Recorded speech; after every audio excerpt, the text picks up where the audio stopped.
Well, here we are, Thoughts from the Office, Redneck's Pride Outdoors. I've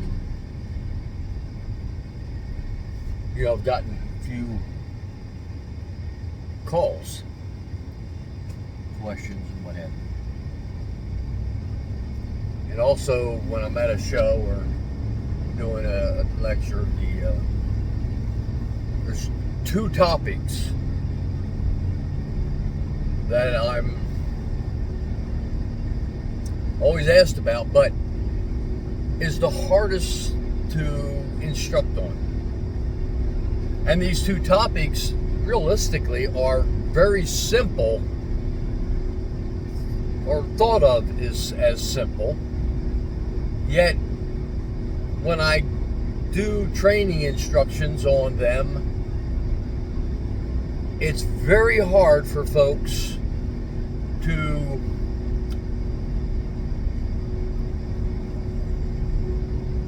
listen. Is that the best way to put it? And the two topics is dog-proof traps, cage traps. And the reason it's so difficult to instruct on these two topics is because you can set these two tools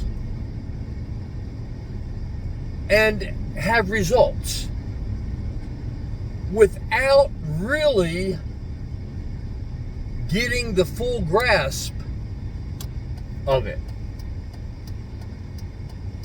And I know that's probably not making sense to a lot of folks, but it's the truth.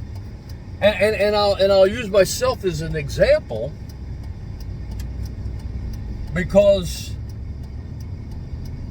there was a time that I used to think, I really thought that I was a really good raccoon trapper. And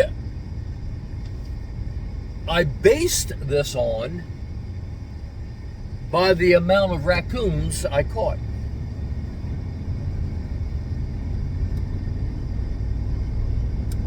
Every time I would come and set up a cage trap,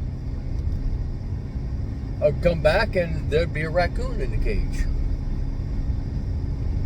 And I would set up a dog-proof trap, a DP, and there'd be a raccoon in the DP. And there for a while, I was looking at myself and saying, you know what, Jonesy, you're pretty doggone good at this.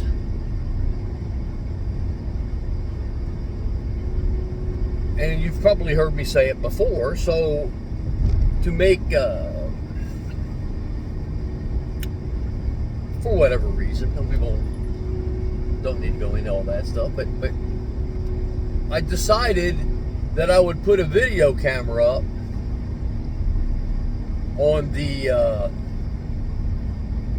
sets to see the animals getting caught, use it for marketing for my bait, and just look at myself and say, dang, Jonesy, you're good. And when I did that, I realized a bunch of stuff. Number one, I realized was I weren't that good.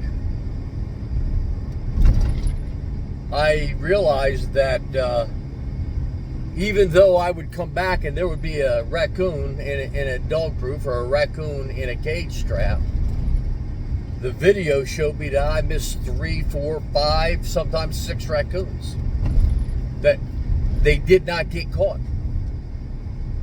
And I tell you what, that was an eye opener for the dog proof, because in your brain you're told, in your mind you're told, on social media we're all told, you never miss a raccoon in a dog-proof trap.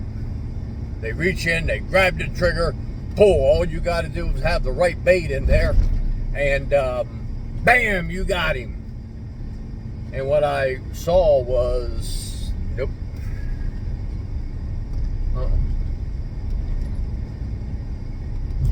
Same thing with cage straps.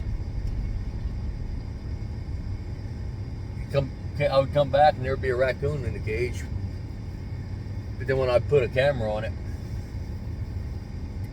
what I'd see was I missed 3 or 4 of them for various reasons.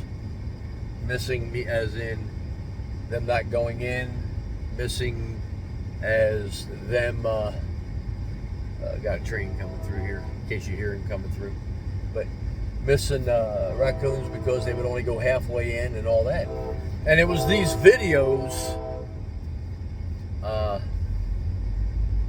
hope this ain't a long one. Anyway, in these videos, not only showed me I wasn't that good of a raccoon trapper, but it also showed me why I wasn't that good of a raccoon trapper. Yet if you had asked me prior to that, I would have told you, yeah, I'm a decent raccoon trapper. Because I was going on the results I was getting and not seeing what I was missing. And the reason it's so hard is when I'm talking to people about cage traps or talking about dog-proof traps, they don't listen. And they don't listen because the same reason I wouldn't have listened. I would not have listened to you telling me you can get better at cage traps or you can get better at dog proofs. I would have said, politely, I would have said, no, I'm good. I'm good. Because my thought process was, I know exactly what I'm doing. Look at the results I'm getting. And that's the same thing. I notice when I'm doing an education. Ironically, I'll tell you, and I'll put it this way: at the South Jersey Trapping and Snaring School, or at a demo or a training seminar where people have paid to be there, people take the instruction and use it more so, and it's not always the case though, but more so than when it's a free demo or a free conversation between me and a person. Because they're looking at their results that they're getting for however they're doing it, but in their mind, they can't get no better. They're doing just fine. They're happy with the results, and I don't need to change because I'm catching a whole bunch.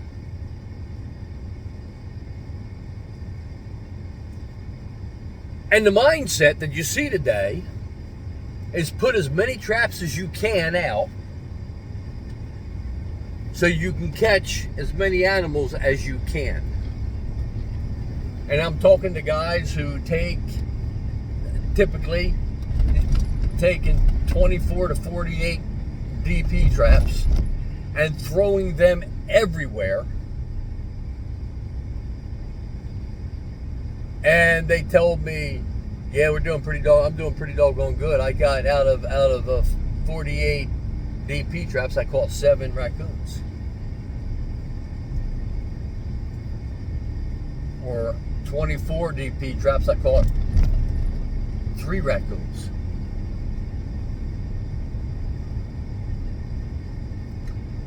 Out of a dozen cage traps, I caught 2 raccoons. Out of 2 dozen raccoon cage traps, I caught 4 to 6 raccoons. And although they are good numbers, and believe me, when we're talking about fur trapping, they are really good numbers. What I've learned to do with myself is take 10 dog-proof traps and only set those dog-proof traps in spots that I know I am going to catch a raccoon in each one of those dog proofs in 5 to 7 days. Now, that doesn't sound like a lot to you guys who are in Iowa, in the raccoon belts. Okay, those numbers would not be good for you. But when you get here in the Northeast, or you get into certain areas where the raccoon densities are only 3 or 4 per mile, that's good results.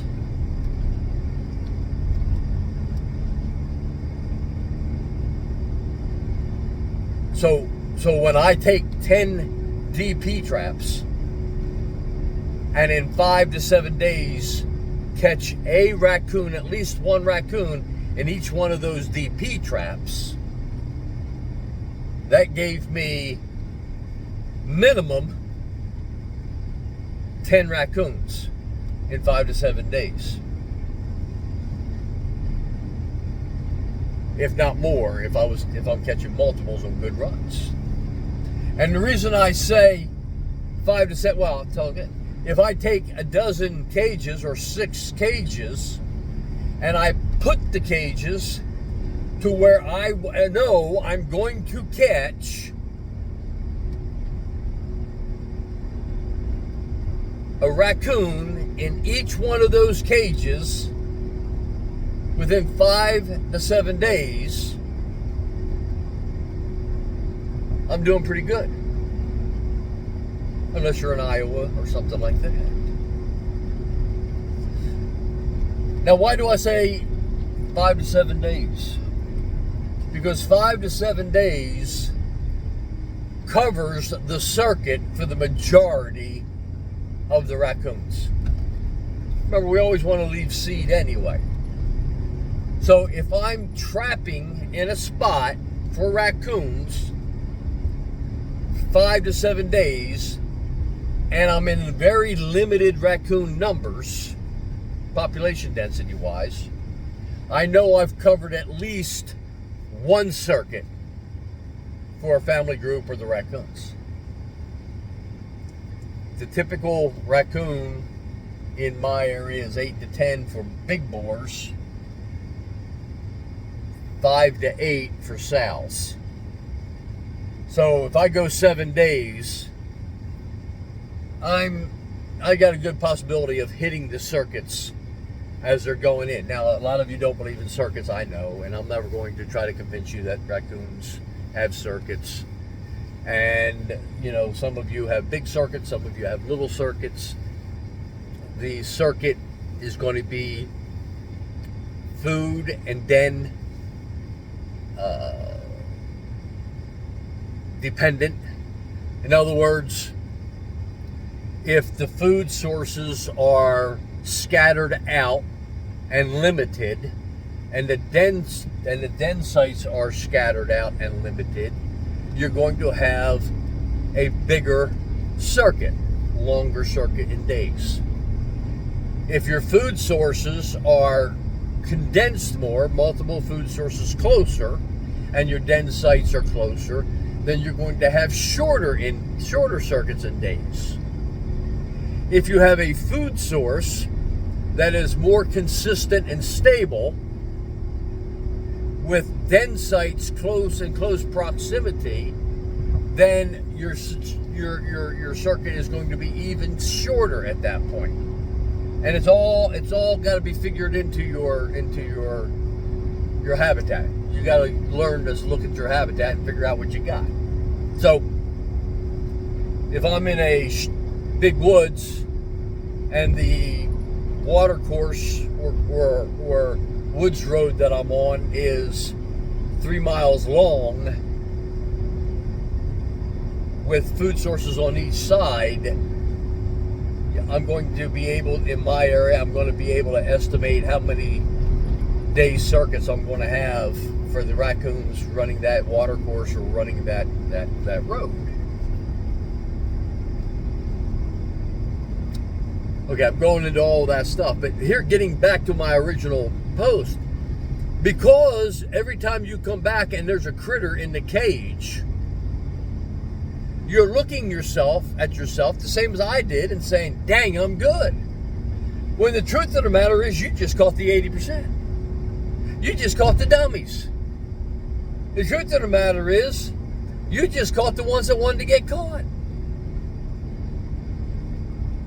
And I didn't know that until I put the camera on there. And when I first put the camera on there, I was putting it on stills, and I started to realize something was ajar. I'd get a picture of a raccoon, picture of a raccoon, picture of a different raccoon, picture of another raccoon, picture of another raccoon. And then all of a sudden, a raccoon in the trap. So I put it on video, and that's when I started to really see just how good of a raccoon trapper I ain't.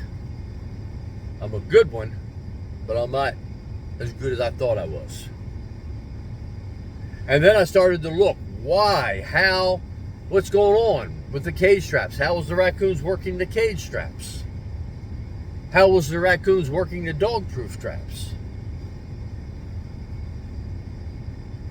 Started noticing I would take bait. The same bait that I would put in the dog-proof trap or in the cage, I would put it out in front of the cage or out away from the dog-proof, and the raccoons would eat the bait, but wouldn't go into the trap or wouldn't reach into the trap, the dog-proof. Or watching the raccoon reaching into the dog-proof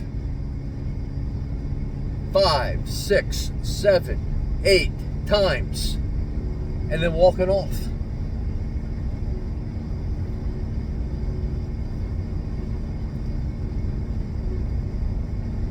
I go through all this at the South Jersey Trapping and Snaring School. There's my plug. You wanna get the dirty on all this stuff? The third weekend in January 2025. South Jersey Trapping and Snaring School. New Sterling, Morgan Bennett, and myself. And I personally go over the dog proofs and the cages. And you're going to have a bunch of hours. 3 to 4 hours for the cages, 3 to 4 hours for the dog proofs. Just listen to my ugly voice. But I go into detail on all that. And the hardest thing for me to do is come on a video like here, or even go out in the woods and do a video, show you what I do, why I do it, how I do it, what other people do that I know works. And it's amazing to me how when I talk to the people later, did you change? No. Why? Well, I'm doing too good. Yeah, but you could be doing better. No, but every time I come back, there's a raccoon, or every other day, there's a raccoon in the trap. Yeah, but you could be doing better if you would just think about it for your situation. And they say, no, I'm doing good. I'm doing good. Well, what reason do you think you're not catching the critter? 9 out of 10 people. No, 10 out of 10 people. Until they take the course, until they try, until they listen, until they do things, 10 out of 10 people will say the reason we missed the raccoons, the reason we missed the skunks, is because we need a better bait. And this is coming from a bait and lure manufacturer. Bait is 25%. Bait is a cherry on top. I don't buy a hot fudge sundae with wet nuts and whipped cream because it's got a cherry on top. I buy it because I like the hot fudge sundae with wet nuts and whipped cream. But that cherry looks pretty doggone good and tempting. Alright, I've bored you enough. I know a lot of people don't like these videos, and I started to stop doing them, and then just about the time I stop to do them, I get 4 or 5 people that will say, don't stop, keep it going, keep it going. And the reason is they're sitting and they're listening to get content and information. There's 2 types of videos. Videos that entertain and videos that give you information. All right, folks. Listen to what I'm saying here, but hear what I'm saying, what I'm not saying. There's a lot of information I gave out here. Listen to what I said, but hear what I'm not saying. I gave out a lot of information. Redneck's Pride Outdoors, and we'll leave it here. Thoughts from the office.